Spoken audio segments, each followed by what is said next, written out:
రేపు మద్యం దుకాణాలు మూసివేయబడుతున్నాయి. రాష్ట్రంలో ఎలాంటి అవాంఛనీయ సంఘటనలు జరగకూడదనే ఉద్దేశంతో మద్యం దుకాణాలు మూసివేస్తుంటారు అధికారులు.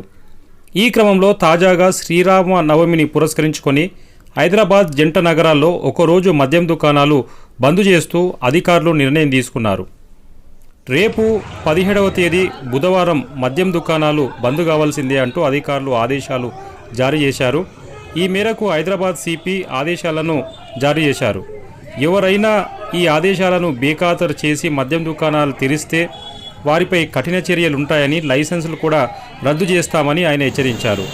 శ్రీరామనవమి పర్వదినం సందర్భంగా నగరంలో ఇలాంటి అవాంఛనీయ సంఘటనలు జరగకూడదనే ఉద్దేశంతో ఏప్రిల్ 17వ తేదీ ఉదయం 6 గంటల నుంచి ఏప్రిల్ 18వ తేదీ ఉదయం 6 గంటల వరకు హైదరాబాద్ జంట నగరాల్లో ఉన్నటువంటి వైన్స్, కళ్ళు కాంపౌండ్లు, బార్ అండ్ రెస్టారెంట్లు అన్నీ మూతపడనున్నాయి.